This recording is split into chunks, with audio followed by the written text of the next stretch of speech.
سڵاوتان لەبێت من ئامان نەزمەدینم لە بەرنامەی باسی ڕۆژ لەگەڵتانم. هۆکاری درێژە کێشانی دۆخی چەقبەستووی هەرێمی کوردستان چییە؟ بۆچی هەندێک لایەن هەمیشە بۆ ئەم بابەتە دەستی تۆمەت بۆ پارتی درێژەکە؟ پارتی چی نوێی پێیە بۆ دەربازکردنی ئەم دۆخە سیاسیە چەقبەستووە؟ ئایا بابەتی ڕێفراندۆم و سەربەخۆیی وەک دەوترێت موزایەدەی سیاسیە یان پارتی بە جددی شانی داوەتە بەرەم بابەتە؟ ئایا بە هەرێمکردنی کەرکووک وەک هەرێمێکی سەربەخۆ وەک دەوترێت پێشنیاری پارتیە؟ چاکسازیەکانی نێو پارتی چی بەسەر هاتوو گەیشتە شوێ؟ بۆ قسەکردن لەسەر ئەم پرسانە و چەند پرسێکی تر ئێ من هەورامی ئەندامی ئەنجومەنی سەرکردایەتی پارتی دیموکراتی کوردستان میوانی باسی ڕۆژە کاکێ من بەخێر بێن کاکێ من هەموو لایەکە زانین هەرێمی کوردستان دۆخێکی چەقبەستووی سیاسی بەخۆیەوە بینیوە لە ماوەکانی ڕابردووە قەیران دوای قەیران لە هەرێمی کوردستانە سەر هەڵەیات وەکو لە پێشەکە باسم کرد زۆر جار بۆ ئەم بابەتە دەسی تۆمەت بۆ پارتی درێژەکەێت پارتیش لە وەڵامدانەوەی ئەم بابەتانە زۆر جار ینی لاواز دەرەکەوێت ینی زۆر جار ڕایەکی دیاریکرا و تهدیدی پارتی تا ئێستا لەم بارەیەوە ینی دەرنەکەوتۆ بە شێوەیەکی فەرمی بۆچی پارتی بەم شێوازە دەرەکەوێت؟ پارتی دیموکراتی کوردستان وەکو حیزبەکانی تر نیە لەگەڵ ڕێز و حرمەتم کە ڕابکێشرێتە ناو ئەو چوارچێوە و قەواعیدی لوعبەی کە لە خەڵکی تر بۆی دیاری بکە تا ئەگەر لە چوارچێوەی ئەو یاسای گەمەیە یان ئەو گۆڕەپانی یاریە کە خەڵکی تر یاریەکە ئەگەر پارتی لەو گۆڕەپانی یاریە ڕێیەکی قاتعی نەبێتتر پێیان وابێ ئەمە کە پارتی دیموکراتی کوردستان ڕێیەکەی لاواز دەرکەوتۆ ئێمە پێچوانەیەمە بیرەکەینەوە. پارتی دیموکراتی کوردستان استراتیجێکی ڕوونی هەیە خوێندنەوەیکی واقعیانەی بۆ قۆناغی ئێستای هەرێمی کوردستان و قۆناغی لەمە و دوای هەیە. ئێمە لە پارتی دیموکراتی کوردستان پێمان وایە سەرڕای هەموو جیاوازە سیاسیەکانمان لەگەڵ حیزبە تێکۆشەرەکانی تری کوردستان بە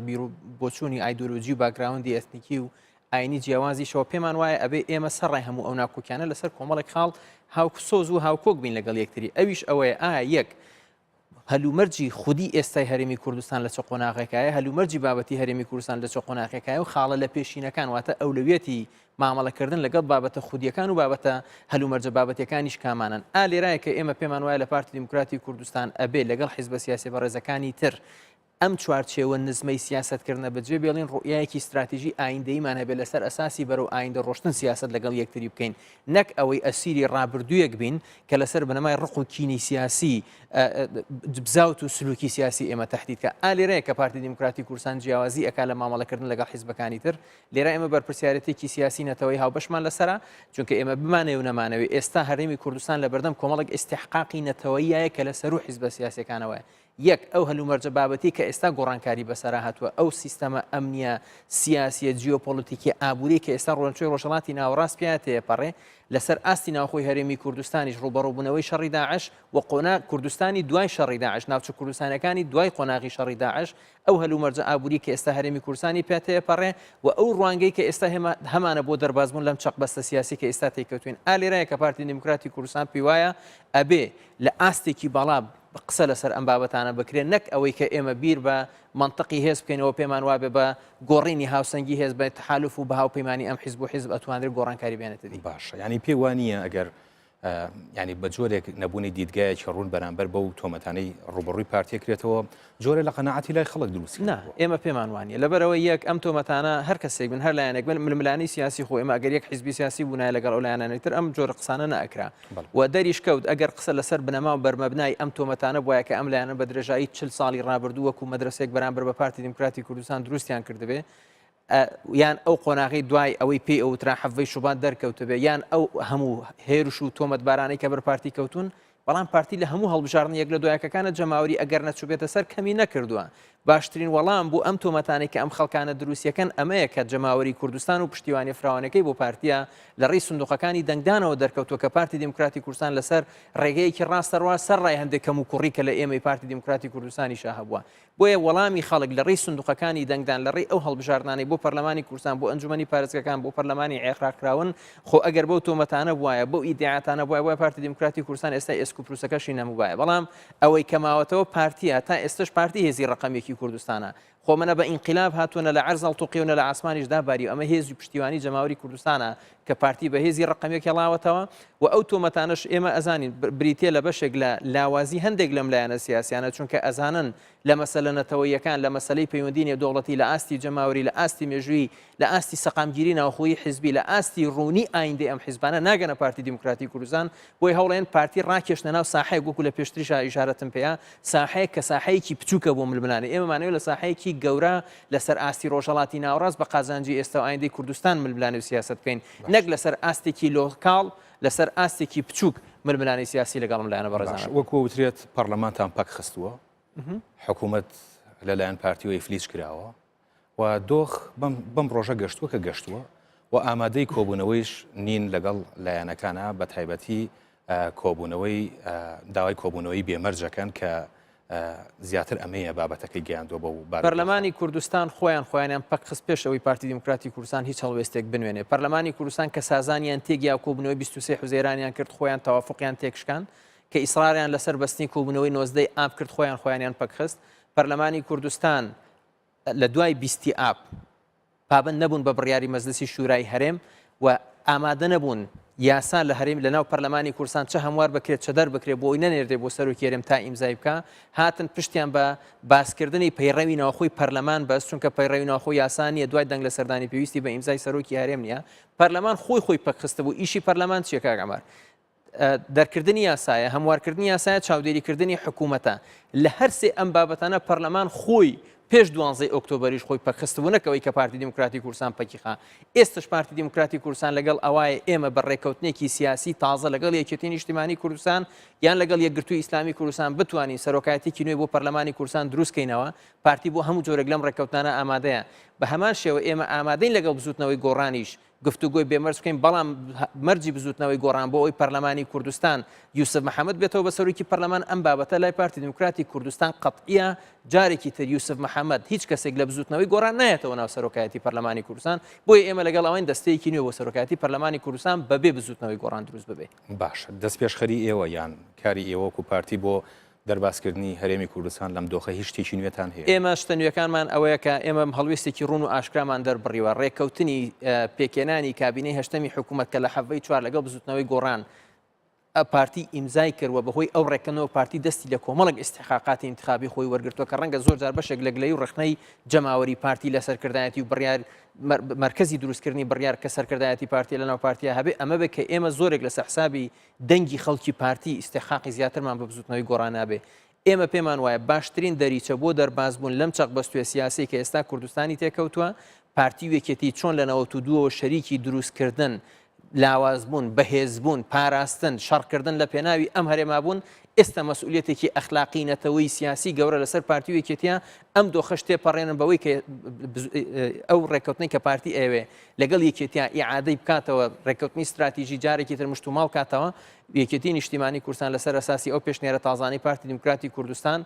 بێتە پێشەوە و بزوتنەوەی گۆڕانیش بۆ خۆی دەریچەی بەرەو ئۆپۆزیسیۆن بوون هەڵبژێرێ بۆی بتوانێت بەشدار بێت ناو سیستەمی سیاسی چکە بەشداربوون لە ناو سیستەمی سیاسی بە تەنها ئەوە نییە لە ناو کابینەیەکی حکوومیە وەزیرەت هەبێ ئەتوانی ئۆپۆزیسیۆنیش بی بەڵام عاملێکی باشی ناو پرۆسە سیاسیەکەش بی باش ئامادەن ڕێکەوتنێکی دیکە لەگە بزوتنەوەی گۆڕانە بۆ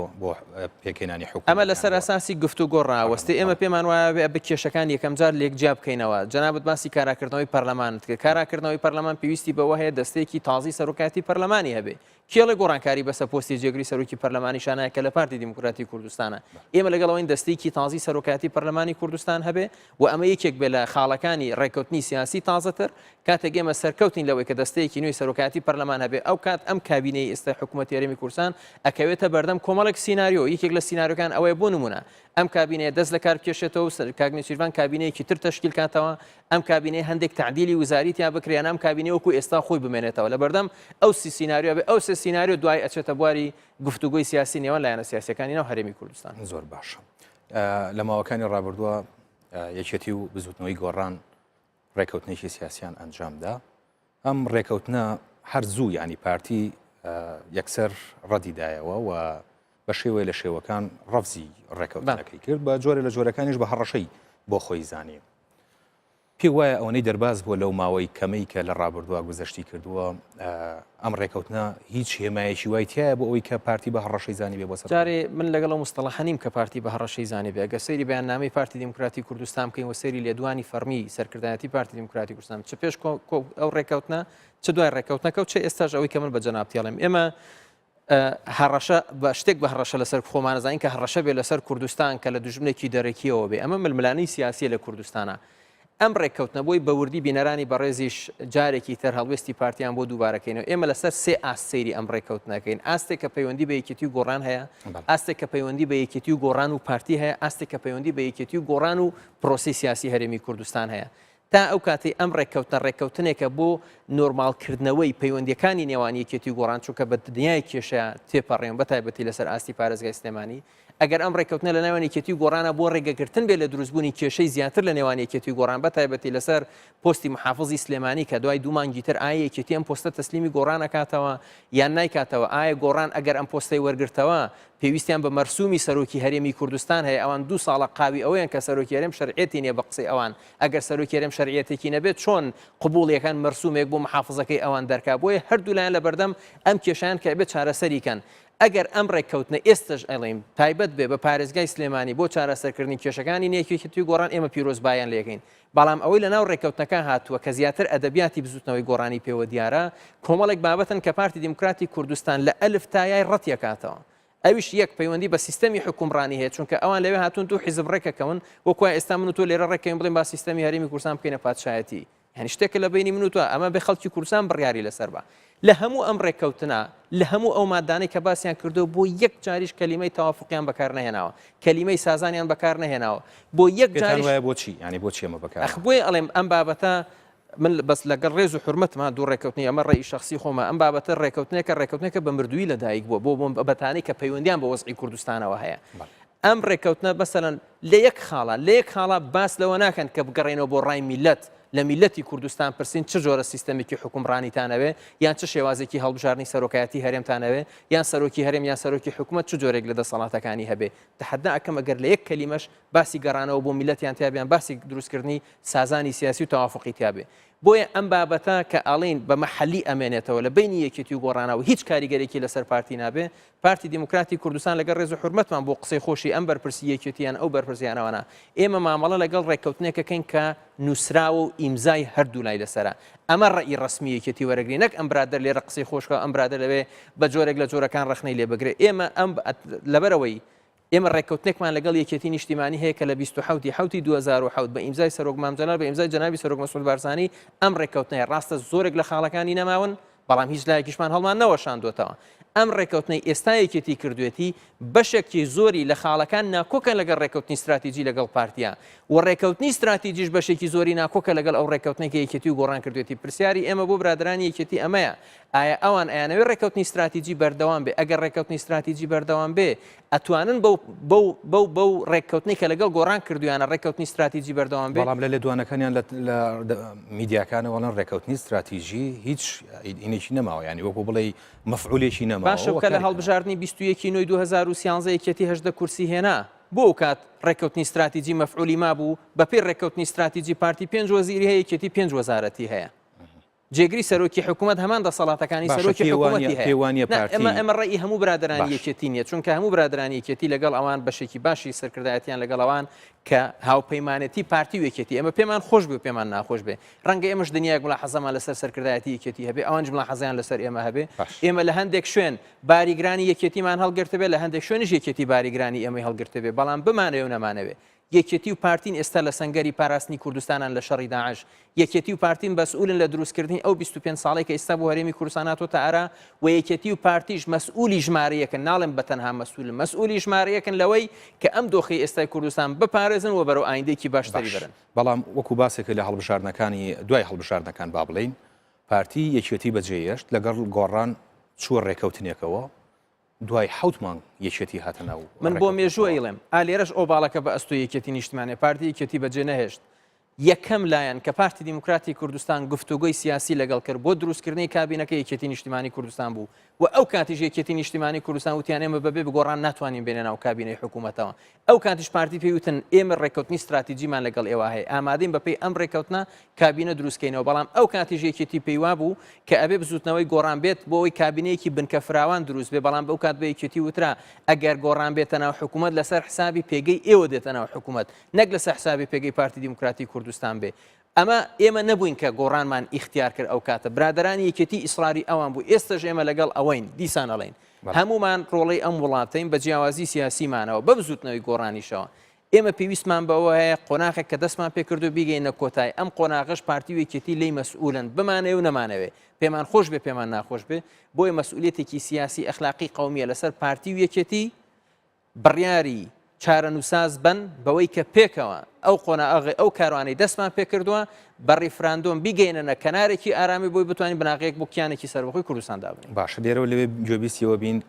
لە پاش ڕێکەوتنتان لەگەڵ بزوتنەوەی گۆڕان ئەو کاتە بۆ پێکەنانی حکوومەت بزوتنەوەی گۆڕان داوای کرد بە ڕێکەوتنێکی سیاسی لەگەڵ پارتی دیموکراتی کوردستان ئەنجامدا بەڵام ئێوە لەبەر یەکێتی نیشتیمانی کوردستانە ئێمە پارتی دیموکراتی کوردستان کە ئیمزای لەسەر ڕێکەوتنێک کرد پارتی لە 70 ساڵی تەمەنی خۆیان ئەخلاقی سیاسی خۆی پاراستووە کە ڕێکەوتنێکی ئیمزا کرد نایشارێتەوە پابند دەبێت بەو ڕێکەوتنەی کە ئیمزای کردووە ئەمە نییە بڵێن وڵا ڕێکەوتن ئاەتی قورئان نییە پابند بین پێی یا پابند دەبین پێی نە لە سیاست ینی ئەتەکێتی سیاسی ئەمەیە کە تۆ ڕێکەوتنێک ئیمزاکەی پابند دەبین پێی پارتی دیموکراتی کوردستان بۆ پێکێنانی کابینەی هەشتم بەڵێ بزوتنەوەی گۆڕان داوای ڕێکەوتنی سیاسیان لە پارتیە کرد پارتی دیموکراتی کوردستان ڕێکەوتنی سیاسی لەگەڵ نەکردن چکە پێیان وترامە ڕێکەوتنی استراتیجیمان لەگەڵ یەکێتیا هەیە ئێمە ئێستش ئەڵێن ئەو کاتکە ڕێکەوتنکرا ڕێکەوتنێکی ئیداری بۆ ڕێکەوتنی حەڤەی چواری 2014 نێوان پارتی گۆڕان لەسەر سێ بنەما بوو یەک لەسەر بنەمای تەوافقی سیاسی بوو دوو لەسەر بنەمای بەرپرسیارەتی هاوبەش بوو سێ لەسەر بنەمای دابەشکردنی پۆستەکان بوو بەپی ئیستحقاقی انتخابی بسوتنەوەی گۆڕان و زیاتریش لەوەی کە هەیەە ئالێرا ئێستا ئێمە بە سەراحەت ئەیڵین ئەوەی پەیوەندی بە یەکێتی و گۆڕان هەبێ یەکێتی و گۆڕان ئێستا دوو حیزبی جیاوازن پارتی دیموکراتی کوردستان پێشوازی لە وەفدی هاوبەشی یەکێتی و گۆڕان ناکا چۆن پێشوازیمان لە وەفدی یەکێتی کرد 100 جاری بۆچی پێداگری لەبەرەوەی ئێمە لەگەڵ یەکێتی هێشتا ڕێکەوتنی استراتیجی هەڵنەوە شاتۆ پێکەوە هاوپەیمانی لە حکوومەتان لە شەڕی داعش پێکەوەین کۆمەڵێک خاڵی هاوبەشمان لە نێوانە هەیە خوێنی هاوبەشمان هەیە دەیان فەرماندە و پێشمەرگەی یەکێتی بە فەرماندەی سەرۆک مەسعود بارزانی کە سەرۆکی هەرێمی کوردستانە و فەرماندەی گشتی هێزی چەکداری هەرێمە یەکەی هەفتای یەکێتی لە ژێر عومرە و قیادەی سەرۆک مەسعود بارزانیە لە شەڕی داعش ئێمە و یەکێتی زۆر شتی هاوبەشمان پێکەوە هەیە بەڵام ئێمە گۆڕان کێشەیەکی سیاسیمانێت چۆن من پێشوازی لە دوو لایەن کەم لەگەڵ یەکێکیان کێشەمەیە لەگەڵ یەکیان پێکەوە خوێنە ڕێژین بۆیە ئێمە وتمان لەگەڵ یەکێتی و گۆڕان پێکەوەدان بەڵام حەزەکەمە بە بینەرانی بەڕێزیش بڵین پارتی دیموکراتی کوردستان ئەم هەڵوێستەی هەیە ئەگەر یەکێتی و گۆڕان ببنەوە بە یەک حیزب و کاک نەوشیروانیش ببێتە سەرۆکی سکرتێری یەکێتی پارتی پیرۆزبایان لێکە ئەچێتە کۆنگرەکەشیان پەیامیشیان بۆ بێ بەڵام وەکو یەکێتی نیشتیمانی مامەڵیان لەگەڵاکە بەڵام وەکو بسوتنەوەی گۆڕان لەگەڵ یەکێتی بێت پارتی دیموکراتی کوردستان سوورە لەسەر هەڵوێستی خۆی بەوەی کە لەگەڵ وەفدی هاوبەشی ئەم دوولایەنە دانانیشێ بەڵام لەگەڵ بزوتنەوەی گۆڕان چونکە ئێمە ئەرکی نیشتیمانی خۆمانمان بەرامبەریان بەجێگەیان سێ جار داوای کۆبوونەوەمان لێکردن بەڵام هەتا بزوتنەوەی گۆڕان دەست پێشخەری نەکات داوای کۆبوونەوە نەکاتەوە پێم وانییە پارتی دیموکراتی کوردستان ئامادە بێ لەگەڵ بزوتنەوەی گۆڕانیش دانیشێ باشە من چەند پرسیارێکم بۆ هاتووە لەسەر لێدوانێکی نەوشیروان مەستەفا ڕێخەری گشتی بزوتنەوەی گۆڕانە ئەڵێت ڕێبوار کەلاری ئەڵێ هەڵوێستی پارتی چێ لەسەر لێدوانەکەی ئەمڕۆی نەوشیروان مەستەفا کە دەڵێت کۆتایی بە تاکڕەوی سیاسی لەگەڵ یەکێتی ینی بە یەکێتی لەگەڵ یەکێتی هەردووچان کۆتایی بە تاکڕەوی سیاسی دهێنن بۆ ینی تەواوکەری ئەوە شڤان بەرواری ئەڵێ ناڕاستە خۆش هەڕەشە دەکات و دەڵێتەوە کەسانەی موسیبەت بەسەر وڵاتدێنن ڕۆبەڕووی دادگا دەکرێنەوە و لێپرسیەوەیان لەگەڵ دەکرێت هەڵوێستان چێت جارێ کاک نەوشیروان خۆی پرسێکی دادگای لەسەر بابێت لە دادگا ئەو یەکلای کاتەوە هەڕەشەی تەقەکردن لە قونسولیات و هەڕەشەی ڕفاندنی مهندسی شەریکاتینەوە ئەمە پرسێکی بینی نەوشیروان مستەفا و دادگای کە من نامێت لێرە تەداخولیکی بکەم ئەوە ئێمە نین دادگامان لەسەرەوە بەڕێزیانە کە دادگای لەسەر بابێت بفەرمێت لە دادگا ئەم بابەتە یەکلای کاتەوە دوو ئەگەر مەبەستی ئەو لە تێکدانی هاوسەنگی هێزبێ لە کوردستانە یان پرسیارەکە خۆزگەیەکێک لێ پرسیار باشە بۆ نەوشیروان مستەفا تا ئێستا کۆنگرێکی ڕۆژنامەوانی ناکە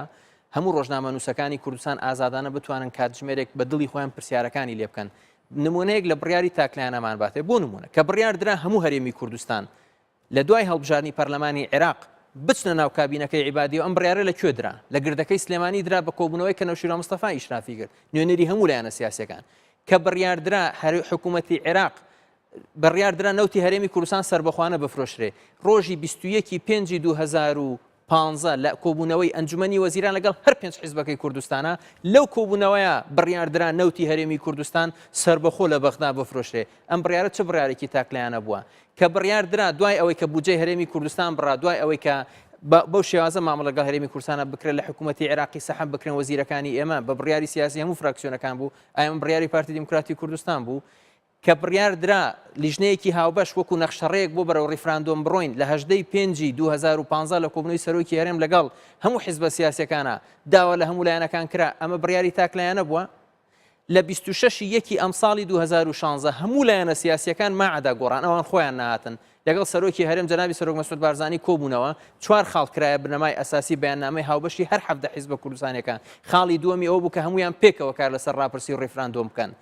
ئەمانە بڕیاری تاکلایانن بۆیە پێم وایە ئەوەی کە ئێستا ئەم بەڕێزە تێکەوتووە قەیرانێکی سیاسی گەورەی ناو بزوتنەوەی گۆڕانە چونکە هەریە ڕۆژێک لەم ڕۆژانە یەکێک لە هەڵسوڕاو گەورەکانیان ئەیوت ڕێکخەری گشتی شەرعیەتی نییە چکە بەپێی کۆنگرەی بزوتنەوەی گۆڕان ئەوایە لەم هەوەی کەمتر لە ماوەیەکی کەما لە ناو جڤاتی نیشتیمانیە هەڵبژاردن بۆ ڕێکخەری گشتی بکرا بۆی دووسان ڕێکخەری گشتی بێ هەتا ئێستا ڕێکخەری گشتیەکان ئەم هەڵبژاردنەی بۆ نەکراوە هەتا ئێستا ئەندامانی خانەی ڕاپەڕاندنیان لە ناو جڤاتی نیشتیمانیە هەڵبژاردنیان بۆ نەکراوە خۆیان لە ناو خۆیانە پابەندی کۆمەڵە یاسانی و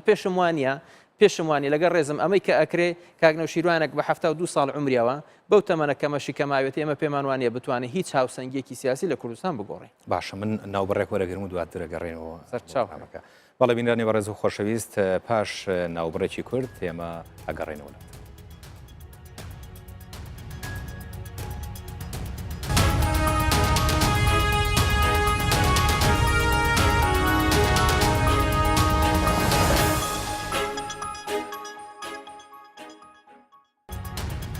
بەڵێ بینرانی بەڕێز و خۆشەویست لە بەرنامەی باسی ڕۆژ لەگەڵ هێمن هەورامی ئەندامی سەرکرداتی پارتی دیموکراتی کوردستان لەسەر ڕەوشی ناوخۆی هەرێمی کوردستان و پەیوەندی لایەنە سیاسیەکان بەردەوامین کاک هێمن ینی کۆمەڵی پرسیارمان بۆ هاتبوو ئێمە یەک دوو پرسیارم لەوانە ڕوبەڕووی بەڕێستان کردو پرسیارێکی تر ئەوەیە کە باس لە خۆ بێبەریکردنی یەکێتیەکە لە کێشە و قەیرانەکان و بە جۆرێک لە جۆرەکان لەم بارودۆخە خۆی وەکو ئۆپۆزیسیۆن پیشانەدات و زۆر جاریش لێرە و لەوێ ئێمە جۆبیستی لێدوانە بین لە سەرکردەکانی یەکێتیەوە کە بە تایبەتی لەسەر ئەو بارودۆخە و قەیرانی دارایی بە شێوازی قسە ئەکەن کە تۆپەکە هەڵەیەنەوە ساحەی پارتی کە ئێوە بەرپرسی یەکەمە لە دروستکردنی ئەم دۆخە یعنی تەنها لایەنەکانی تر نین قسە لەسەر ئەم بابەتەکەن و ئەوان بێ ئاگان لە مەلەفی نەوت و ئێوەن تەسەڕوفی پێوە پێم وایە مەغەدرێکی گەورەیە هەم لە پارتیەکرێ هەم لە تیمی پارتی کە لە ناو حکوومەتی هەرێمی کوردستان ئاکرێت چونکە بڕیارەکانی حکوومەتی هەرێمی کوردستان بڕیارە لە ناو کۆبوونەوەی ئەنجومەنی وەزیران ئاکرێت بۆ نمونەیەک ئەوەی کە پێم وتی لە 21 5 2015 هەر 5 حیزبە سیاسیەکە تەحەدایانەکەن ئەگەر بڵێن وانە نوێنەریان لە ئاستی باڵا لە کۆبوونەوەی ئەنجومەنی وەزیران بەشدار بوون بۆی ئەم بڕیارە وەربگیرێت کە نەوتی هەرێمی کوردستان سربەخۆ لە دەرەوەی بەغدا بفرۆشرێ ئەو کات کە سعری نەوت لە 70 دلار بوو داهاتێکی باشی بۆ هەرێمی کوردستانە و بۆ هەمویان خۆیان بە پاڵەوانی فرۆشتنی نەوتەزانی کە ئێستا سعری نەوت دابەزیە وەزعی ئەمنی لە کوردستان و شەڕی داعشەیە بۆ خۆیان لە مەسئولیەتەکە ڕاکەن بۆی ئێمە مەسەلەن ئەوەی کە بەداخەوە دیسان ئەیڵێن بڕیاری پاشەکەوتکردنی موچە ئەوەی کە لە ناو حکوومەتی هەرێمی کوردستانە دراوە تەمەن لە ناو حکوومەتی هەرێمی کوردستانە تیمی ڕوبەڕووی قەیرانی دارایی هەیە نوێنەری هەموو لایەنانی تایە کە لە ناو حکوومەتی هەرێمی کوردستانان بە سەرپەرشتی بەڕێز جێگری سەرۆکی حکوومەتە بڕیار لە ناو ئەم کۆبوونەوە دراوە من بەڕاستی پێم سیر بوو کە لە بەیاننامەی یەکێتی نیشتیمانی ڕۆژی 1/6 مەکتەبی سیاسی داوا کات کۆتایی بە مەسەلەی پاشەکەوتکردنی موچە بهێنرێت لە کاتێکا کە تیمی یەکێتیش لە حکوومەتی هەرێمی کوردستان شان بە شانی پارتی پێکەوە لەگەڵ لایەنەکانی تر ئەم چارەسەریان دۆزیوەتەوە ئێمە لێرە دیفاع لە کەم و کوڕەکانی حکومڕانی خۆمانیان لێرە و لەوێ ناکەم بەڵام ئەمە مەسئولیەتێکی ئەخلاقیە بڕیار لە ناو حکوومەتی هەرێمی کوردستان کە شەڕی داعش هات ئایا ئەم شەڕە بەستەنا ڕوبەڕووی پارتی دیموکراتی کوردستان بووەتەوە ئایا هەموو شەهیدەکانی کوردستان بەتەنها شەهیدی پارتی بوون ئایا ئێستا پێشمەرگە و کادر و سەرکردە و فەرماندەکانی پارتی لە چوارچێوێزی پێشمەرگا کە بەرگری لە کوردستانەکەن بەستەنا بەرگری لە پارتیەکان و ناوچەکانی پارتیەکەن ئالێرەیە کە ئێمە ئەڵێن لە بەردەم مەسئولیەتێکی ئەخلاقیان بەرامبەر بە ئێستا و ئایندی ئەم میلەتی خۆمان نابێ هیچ هێزێکی سیاسی خۆی لە بەرپرسیارەتی بدزێتەوە چونکە ئەرکێکی گەورەمان لەسەر شانە مێژوو ڕەحم بەو لایەنانە ناکا کە شان نادەنە بەر مەسئولیات و لە کاتی تنگانەکانە خەڵک و هەرێمەکەی خۆیان بجێ باش کەواتە هاوڵاتی بۆچی نووسیوەتی پارتی کەی موچەی خەڵک باشەکان وە کۆتایی بەم نیو موچە و دەست بە سەراگرتنی موچەیە دێنن مەڵێن حیزبەکانی تر شەریکن لە پارتی زیاتر هیچ حیزبێک دەسەڵاتی نیە ئێستا مەسام ئەنوەر نووسیوێت من لەگەڵ ڕێز و حرمەتم بۆ ئەو هاوڵاتیە بەڕێزان لە هەرێمی کوردستان خوتا وەزیری دارایی لە بزوتنەوەی گۆڕان بوو معلومە جێگری ڕئیسی حکوومەت لە یەکێتی نیشتیمانیە و معلومە لە ئەنجومەنی هەرێمی نەوت و گاز معلومە کە لە کێ پێک هاتوون داهاتەکانی هەرێمی کوردستان معلومن کە چۆن دێوە چۆن ئەڕات و چۆن سەرف ئەکرێ بۆیە پێم وانی ئەمە دیسان ئەڵێم ئەمە غەدرێکە لە تیمی حکومی پارتیەکرێەوە تا غەدرێکە لە پارتی وەکو حیزبی وەکو پارتی دیموکراتی کوردستان وەکو حیزب لێکرێ ئێمە پێمان وایە هەرێمی کوردستانی عێراق ئێستا بە قەیرانێکی قوڵی ئیداری و مالیە ئەڕوات بەهۆی ئەو تەنگەژە ئابوووریانەی بەهۆی بڕینی بووچە و بودجەی هەرێمی کوردستان بۆی هاتنی شەڕی داعش بۆی دابەزینی سوێری نەوت بەهۆی هاتنی 1,800,000 ئاوارە و پەنابەر ئەمانن کە کاریگەریان لەسەر ئابووری هەرێمی کوردستان بووە لەگەڵ ئەو کەم و کوڕی ئابووریان کەم و کوڕی ئیداریانەشی کە لە شێوازی حکومڕانی ئێمە هەبوو بەهۆی منافەسەی 20 ساڵی نێوان ئێمە و یەکێتی بەوەی کە بکامان بتوانین زۆرتری خەڵک دابینکەین موچەیان بۆ دابینکەین ئالێرەیە کە ئێمەڵین پارتی دیموکراتی کوردستان مەسئولە لە سەرکەوتنەکانی هەرێمی کوردستان و بەشی خۆشی لەو نەهامەتیانی ڕوبەڕووی هەرێمی کوردستان بە شانایەتە بەر بۆی لەگەڵ لایەنەکانی تر پێکەوە بتوانن ئەم قۆناغە دەرباز بین بەرەو ئایندێکی گەشتر بڕۆین باشە لەسەر بابەتی ڕێفراندۆم ینی زۆر قسەکرێ ڕێفراندۆم و سربەخۆیی و بە جۆرێ لە جۆرەکان لەو ناوچەی ئێوە ئیدارەیەکەن حملە هەیە بۆ ڕێفراندۆم بەڵام ئەمە بەزاقی لە ناوچەکانی دیکە نابینرێت بە تایبەتی لە ناوچەی سەوز و نیلی وەکو وترێت بەڵام وترێت پارتی ئەمە وەکو جۆرێک لە مزایدە بۆ شاردنەوەی ئەم کەم و کوڕیانەی لە هەرێمی کوردستانە هەیە بەکاریانێت ئەژینا نیازێکی جدی لەم بابەتان نییە بۆ نمونە هاوڵاتیە نووسیوێتی ئەمڕۆ بە کۆمنتێ وتەبێژی حکوومەت ئەمڕۆ ئەڵێ ئەکرێت بچینە ڕێکەوتنێکەوە لەگەڵ بەغدا و نەوتەکەیان ڕادەستکەینەوە ئەڵێ ئەم دووفاقیەت چی ینی پارتی لە لایەک و باسی ڕێکەوتنەکە لەولا وتەبێژی حکوومەت ئەڵێ چینەوە ڕێکەوت ئەمە استراتیجی پارتی دیموکراتی کوردستان لە کۆنگرێسی 11 کە ئێمە بەرەو بەدیرانی مافی چارەنووسی خەڵکی کوردستان بڕین وایە وەکو پارتی شانازیشی پێوەکەین ئەگەر خۆمان بەخاوەنی عملی پارتی دروشمێک بەرز ناکاتەوە ئەگەر توانای جێبەجێکردنی نەبێ و ئەگەر سەیری مێژووی سەقفێکتان هەیە بۆ ئێستا ئەگەر سەیری مێژووی دروستبوونی پارتی و دروشمەکانی کەی لە 46ەوە کە دامەزراوە هەمیشە دروشمەکانی پارتی حاڵەتێکی تەساعودی بەرەو بەرزبوونەوە هەبووە لەلا مەرکەزیەوە بگرە لە مافی کەلتوریەوە بگرە لە ئۆتۆنۆمی و بگرە لە ئۆتۆمی ڕاستەقینە بگرە بۆ فیدرالیەت دوای ئەوەش ئەوەی کە ئێستا ئێمە بەرز بەوەی ئێمە قەت نەهاتوین دروشمێک بەرزکەینەوە داوای هەر چوار پارچەی کوردستانکەین دابەزینە سەر مافی خۆسەری دیموکراتی وەکوی کەپەکەکەی کە ئێستا کەسیش تێناگات چەند مەبەستیان چێ لە خۆسەری دیموکراتیەکان ئێمە ئەڵین لە پارتی دیموکراتی کوردستان کە لە 8/5 سەرۆک مەسعود بارزانی کۆبوونەوەی لەگەڵ هەموو حیزبە کوردستانەکان کرد داوای نەخشەڕەی لێکردن بۆ ڕیفراندۆم داوای هاوکاری و هاوپشتیوانی هەمویانی لێکردن ئایان بەتەنها بەرنامەی پارتی بوو کە ئێمە لە 26 یەکی ئەم ساڵ کۆبوونەوەی هەر حەفدە حیزبە کوردستانە گەڵگەڵ سەرۆکی یاریێم کراوە بەیان نامەیەکی هاوبەشی هەمولانەکان دەرچووە لە خاڵی دوو باس لە ئەنجامدانی ڕیفراندۆمەکە خۆ حەفە حیزبەکە بە حەفە حیزبی جیاوازن خۆ بەتەنها پارتی دیموکراتی کوردستان نین کە سەرۆک بارزانی داوای لە هەموو لایەنەکان کرد نەخشەڕێک بێنن بۆ ئێمە بتوانین ئەم بابەتە بەجێبگەین ئایا بەتەنها پەیوەندی بە پارتیەوە هەیە پەیوەندی بە پارتی دیموکراتی کوردستانەوە نییە و ئەم بابەتەش هیچ هێزێکی سیاسی ناتوانێت بۆ مزایدە بەکاری بێنێت چونکە ئێمە دیسان وتم ئەگەر لە وەڵامی پرسیاریەکەم بەبیرت ما بوتمان ئێمە لە بەردەم کۆمەڵێک هەلومەرجی ناوخۆین و هەلومەرجی بابەتیان هەلومەرجە بابەتەکان گۆڕاون سیستەمی ئەمنی سیاسی جیۆپۆلیتیکی ڕۆژهەڵاتی ناوەڕاستی پاش سایکسبیکۆ هەڵوەشاوەتەوە ئێستا کورد کارکتەرێکی گرنگی ناو دروستکردنەوەی ئەم سیستەمە تازەیە ئالێرایە ئێمە لە بەردەم ئیستحقاقەکان لە 1920 تا 2003 کە عێراق لە سیستەمێکی جیاوازی دیکتاتۆری جیاواز حکم کراوە مافی کوردستان چی بۆتایە لە دوای 2003 سیستەمی فیدرالە لە عێراق هەبوو سیستەمی فیدراڵەتی شکستی هێناوە پرسیارەکە بۆ هەموو کوردێک ئەمەیە ئایا ئێمە ڕازین بە واقعی ئێستا بەردەوام بیا ئەبێ واقعێکی تازەتر بۆ خۆمان بینە ئاراوە دەیان جاری سەرۆک بارزانی ڕایگەیاندوە لە هەموو پەیامەکانیە ئێمە دەستی مناڵێکی کورد ماچەکەیر ئەگەر بێت پێشڕەوایەتی ئەنجامدانی ڕێفراندۆمکە ئەلایەنە بە ڕێزەکانی تر کێڕی لێگرتوون ئەوان بێن لەگەڵ ئێمەشان بەشانی پارتی هەیە لە بینی تاکیدکردنەوەیک بە قسە بێت تاکیدکردنەوەیک بەکردەوە ئێوە سەقفێکتان هەیە بۆ جێبەجێکردنی بابەتی ڕێفراندۆم ئێمە پێمان وایە ئەم ساڵی 2016 ساڵی کۆمەڵێک گۆڕانکاری جددیە یەک ساڵی لاوازبوونی داعش و قۆناغی دوای داعش دێتە ئارا ساڵی هەڵبژاردننی سەرۆکایەتەکانی ئەمریکایە ساڵی شکستهێنانی کابینەکەی حکوومەتی عیبادی و بەردەوامبوونیانە لەسەر بێبەشکردنی کورد لە هەموو ئیستیحقاقە دەستوریانی کە لە دوای 2023 هەیەی پرسیارەکەش ئەمەیە دوای 2016 جارێ هەرێمی کوردستان هەر لە مواقعا بمێنێتەوە بۆ دەیان ساڵی تریش خۆمان بینە بەس دەست چارە نووسێکی نادیار بۆیە ئێستا ئێمە پێمان وایە لە قۆناغی ئێستای ناوچەی ڕۆژهەڵاتی ناوەڕاست لە قۆناغی دروستبوونەوەیە وەکو بۆم باس کردی ئەگەر ئێمە ئێستا نەتوانین وەکو کورد قاچی خۆمان لەسەر زەوی خۆمان بچەقێنین بڵین ئەمە خەیاراتی بەردەم میلەتی ئێمە و ئەمەش بڕیاری میلەتی ئێمەیە مێژوو ڕەحم بە ئێمە ناکات لە ئایندێکی نزیکە ئەو دەرفەتانەی لە ئێستا تا نەورۆزی 2007 لە بەردەم هەرێمی کوردستانان دەرفەتی کورتخایەنن ئەم دەرفەتانە لە مێژووی میلەتان لە بینی 50 بۆ 100 ساڵ دروستە بن ئێمە ناتوانین ئەم دەرفەتانە بقۆزینەوە قیتاری مێژووی بەجێمان نەهێڵێ بۆ ئەو کات هیچ کەسێک ناتوانین مبڕ بێنێتەوە کە خەتای ئەملایەن و ئەولایەن بووە زۆر باش بابەتی هەرێمی سربەخۆی کەرکووک لێرە و لەوێ باستەوە کرێت کە ئەمە مبادرەی پارتیە و پارتی لەبەرەوەی نفوسی لە کەرکووکا کەمە حەزەکە کەرکووک هەرێمێکی سربەخۆ بێت و نەگەڕێتەوە سەر هەرێمی کوردستان پارتی ئەگەر بیویستایە کوردستان بێ کەرکووک بێ ئەسڵەن شەڕ لەسەر شۆڕشی لەسەر کەرکووک لە شۆڕشی ئەیلولا دەستی پێ ناکردەوە جەنابی بارزانی نەمر ئەگەر بیویستایە هەرێمی کوردستان حکومە زاتیەکەی بێ کەرکووک بێ ساڵی 74 شەڕ دروست نەئەکرایەوە ئەگەر کوردستان بێ کەرکووکمان قوبوڵ وایە بە کەرکووکی نە ئەو دڵی کوردستان وەڵام دوو قۆناغی ئێستش ئەڵێن ئێستش پارتی دیموکراتی کوردستان جارێ ئەستان بەسەلی بڕیاری ئەوەی کەرکووک ببێتە هەرێمی سربەخۆ نەبێتە هەرێمی سربەخۆ ئەمە نە بەدەست محافزی کەرکووکە نە بەدەست پارتی نە بەدەست یەکێتی بەدەست خەڵکی کەرکووکە پارتی لەگەڵ ڕێی خەڵکی کەرکووکایە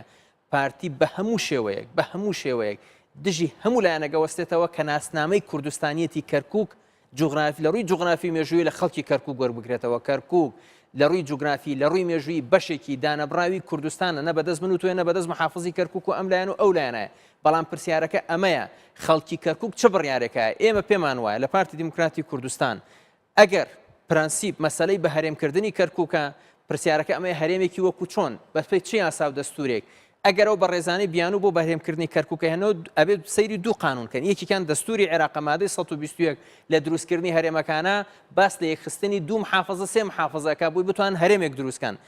مبڕێری ئەوان بۆ ئەوەی هەرێمێک لە کەرکووک دروستکەن دوای ئەم هەرێمە بەدەنگدان بێتەوە سەر هەرێمی کوردستان بەپێی دەستوری عێراق هیچ هەرێمێک ناتوانێت بەدەنگدان بچێتە سەر هەرێمێکی تر و ئەگەر یاسای ژمارە سیانسی ساڵی 2010 قانونی تشکیلی ئەقالیم لە عێراقیش سیر بکرێکە بە وردەکارێکیتیاتی دیسان لەوێش باس لەوەکە هەرێمێک پێکاتوە لە یەکگرتنی کۆمەڵێک محافظات باس لەوە ناکە کە دوو هەرێم بتوانن ببنە یەک و هەرێمێک پێک بهێنن بۆیە ئێمە ئەڵێن ئێستا لە ڕووی ئیداریەوە لە ڕووی عسکەریەوە لە ڕووی سیاسیشەوە بوونی کەرکووک وەکو بەشێک لە هەرێمی کوردستان حەسم کراوە بەڵام ئەوەی کە سیغەی ئیدارەکردنی کەرکووک سیغەیەکی تایبەتی پێدرێ ئەبێتە هەرێمێکی فیدرال لە ناو چوارچەوەی کوردستانی عێراقا ئەمە ئەکرێ بە ڕاپرسیەک لە خەڵکی کەرکووک بپرسین چیتانەوێ ئەتانەوێ ببنە هەرێمێک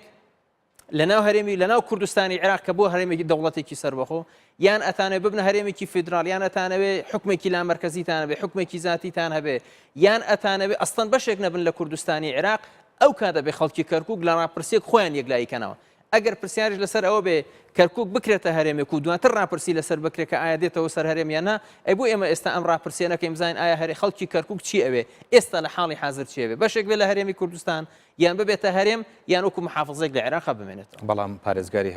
پارێزگاری دهۆک کەرکووک لە لێدوانێک هاڵێت پرسی بە سەرۆشی هەرێمی کوردستان کردووە و ئەو لاری نیە لەوەی کە کەرکووک بێ بە هەرێمی ئەوەندەی من ئاگادار بم ئەوەندەی من ئاگادار بم لەگەڵ ڕێز و حرمەت من ئەو تەسریحی ئەوم نەبینیوە بەڵام ئەم بابەتە تا ئێستا قسەی ئیعلامیە پارتیش حزبێک نییە بەستەنها ڕێی نهایی خۆی لەسەر قسەی ئیعلامی هیچ وەڵامی نەدرایە ئەمە وەڵامەکە پێت دەڵێم پارتی قسە لەسەر شتی ئیعلامی ناکا کەی پرۆژەیەکی نووسراو بە ناوی هەموو ئەنجومەنی پارێزگای کەرکووک بە ئیمزای بەرز هەموو لایەنەکان هاتە بەردەم سەرکردایەتی سیاسی پارتی و سەرۆکی هەرێم کە بڵێت ئێمە ئەمانەوێ هەرێمی ئەمانەوێت کەرکووک گوالەکەین پارتی ئەو کار لەسەر ئەو وەرەقەی کە بەنووسی ناتۆتە بەردەمی ڕێی سیاسی نهایی خۆی دەرەبڕێ بەڵام من پێش ئەوەی ئەو وەرەقەش بێت ئەمەیە کە پێت ئەڵێم ڕێی ئێمە ئەوەیە خەڵکی کەرکووک لە ڕاپرسیەک یەکلایی کاتەوە بەشێک بێ لە کوردستانی عێراق یان ئەوێ بێتە هەرێمێک یان ئەوێ بۆکو محافظەیەک لە عێراق بمێنێتەوە زۆر باشە لەسەر بابەتی کەرکووک ینی پرسیارێکی تر هەیە کە پەیوەندی بۆ گرژی و ئاڵۆزیانە هەیە ناوە لەو ناوچەیە ڕوئەدات زۆر جارە وترێت ئەبێ خۆمان بۆ دوای شەڕی داعش بۆ دوای نەمانی داعش بۆ ڕوبەڕووبوونەوەکانی ئەو ناوچەیە ئامادە بکەین ئێوە پێتان وایە پەیوەندی کورد و شیعە بە تایبەتی لە دوای نەمانی داعشەوە بەو شێوازە ئەمێنێتەوە یان ئاڵۆزترە بێت ئێمە ئومێ دەکەین کە ئاڵۆز نەبێ ئومێ دەکەین کە باشتر ببێت چونکە ئێمە و شیعە هەردووکمان قوربانی دەستی ڕژێمێکی دیکتاتۆری عێراقی بووین کە 80 ساڵ بوو بە ئاگرو ئاسا ئەوە لەسەر بنەمای دوژمنەکەم دۆستمە بوو ئەمە ساڵی 63 64 ئاەت الله محسن الحەکیم شەڕکردنی کوردی بە فتوایەک حرام کرد خۆمە هیچ پەیوەندی بە دوژمنێکی مشتەرەکەوە نەبووە یعنی ئێمە ئەو تاریخە هاوبەشەمان هەیە بەڵام ئێمە گلەیی ئێمە لە نخبەی دەسەڵاتی برایانی شیعە لە حیزبە سیاسیەکانیان لە نوێنەرەکانیان لەناو حکوومەتەوەی کاتێک مالکی بودجێ هەرێمی کوردستانی بڕی چه حیزبێکی سیاسی شیعە بەیاننامەی دژی مالکی دەرکرد چه مەرجعیەتێکی شیعە باوەکو محسن الحەکیم چۆن فتوای دەرکرد کە شەڕی کورد حرامە چه مەرجعیەتێکی شیعە فتوایەکی دەرکرد بڵێ بڕینی قوتی خەڵک تێکەڵی پرسی سیاسی مەکەن و حرام بێ ئێمە گلەیمان ئالەمەیە لە برادرانی شیعە گینا ئێمە و شیعە هاوپەیمانی یەکتر بووین و ئێستش ئێمە ئەمانە پەیوەندی و دۆستایەتێکی باشترمان هەبێ ئێمە هەموو حەشدی شعبی بە نوێنەری هەموو کیانی شیعە لە عێراق نازانین ئەمە یەک دووش چونکە ئەمانە کۆمەڵێک کیانات و گروپی جیاوازن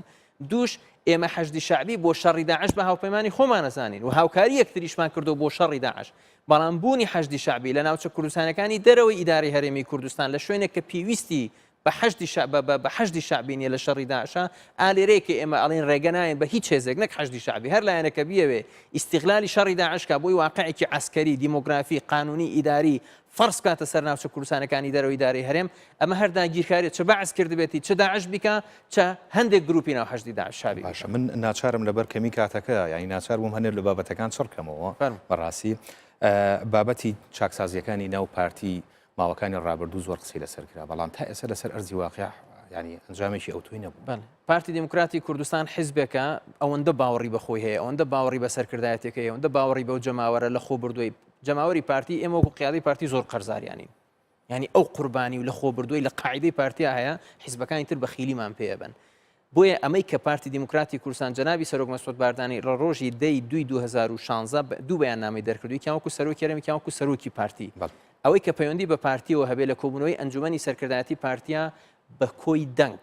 پشتیوانی بێسنوور بۆ جێبەجێکردنی پرۆژە چاکسازیەکانی سەرۆک بارزانانی ڕاگەیەنراوە دوایی ئێمە کۆبوونەوەی تری ئەنجومەنی سەرکردایەتی کراوە هەموو لق و مەکتەب ناوەندی ناوچەکان راپۆرتیان بۆ سەرۆک مەسعود بارزانی بەرز کردوتەوە جەنابی سەرۆک بارزانی کۆمەڵێک خاڵی لەم راپۆرتانە هەڵهێنجاوە لەسەرەوەی کە قاعدەی پارتی چۆن سەیری کێشەکانی ئێستای پارتی و چارەسەریەکانیەکە و ئەمە هێنراوەتە کۆبوونەوەی سەرکردایەتی حوت لیژنەی بۆ دروستکراون لیژنەکان راپۆرتەکانیان تەواو کردووە دوێنێش کۆبوونەوەی لیژنەی مەکتەبی سیاسی و سەرۆک بارزانی هەبووە لەسەر راپۆرتی لیژنەی ڕێخستن و ئەم کۆبوونەوانش بەردەوامە بن پارتی حیزبەکە بە هێوری ئیشەکە بە ئارامی ئیشەکە ئەم پرۆسە چاکسازیانش لەناو پارتی دموکراتی کوردستان گۆڕینی خراپ نییە بەباش مەسەلەکە شخصی نییە دژ بەم برادەرولیان لەگەڵ ئەم برادریان ئێمە وەکو پارتی پێمان وایە هەر حیزبێکی سیاسی بێوە بمێنێتەوە ئەبێ لەسەر سێ بنەمای سەرەکی ئیشکا یەک جەماوەرێکی فراوانی هەبێ دوو ئەو خیتابە سیاسی ئەیگرێتە بەر خیتابێک بێ لای جەماوەرێکی زۆر قبول کراو بێ و بەرگەی ململانی خیتابەکانی تری ناو کێڵگەی سیاسیەکە بگرێ و سێش ئەم خیتابە سیاسی بگاتەنەوە تازەکانیشی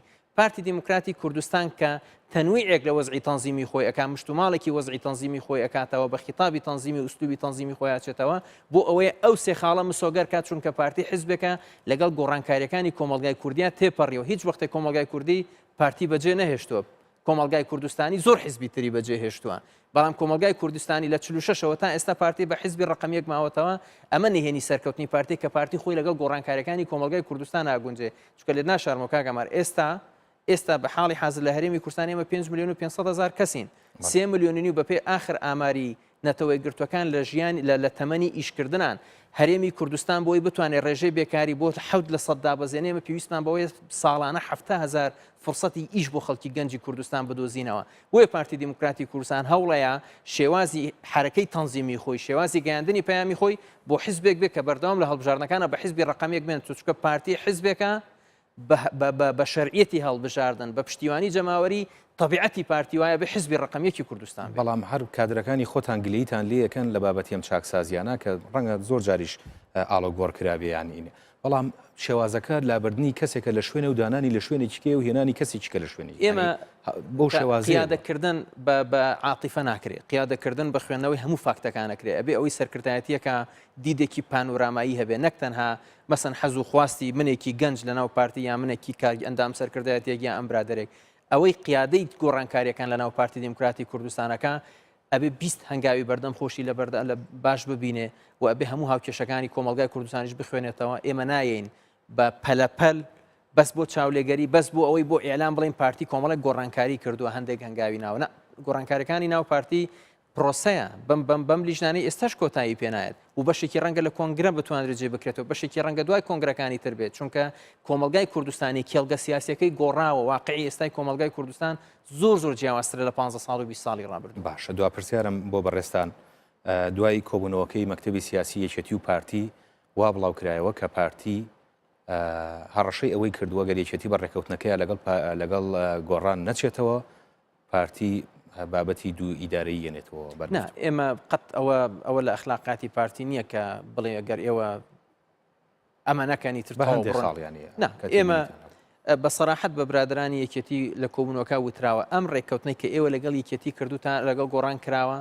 لەم خاڵانە پێچوانی ڕێککەوتنی استراتیژی ئێمە کە ئێمە بە هاوبەشی ئەم حکوومەتی هەرێمەمان دروست کردووە ئێستا ئێمە پێکەوە هاوپەیمانی لەناو حکوومەتی هەرێمە ئەگەر ئێوە گۆڕان ئەبنەیەک پارتی ئامادەی جارێکی تر ئیعادەی تشکیلی حکوومەت و هەموو مؤسساتی هەرێمی کوردستانتان لەگەڵ بنیادنێتەوە ئێمە هەر کەسێک هەوڵبات بۆ دوو ئیدارەی مەسەلەی لا مەرکەزیەت جیاوازە لە مەسەلەی دوو ئیدارەی بەڵام ئێمە بمانێ و نەمانوێ محکومین بەوەی کە پێکەوە قۆناغی ئێستای کوردستان بەرەو دەوڵەت ببین نەک بۆ دوای بگەڕێنینەوە. بەڵێ بەڕێز هێمن هەورامی ئەندامی سەرکردایەتی پارتی دیموکراتی کوردستان زۆر سپاس بۆ ئامادەبوونتانە بەنامەی باسی ڕۆژ. بەڵێ بینرانی بەڕێز و خۆشەویست بەم شێواتینە کۆتایی بەنامەی باسی ڕۆژیەوە تا دیدار بەخواتان ئەسپێرین خواتان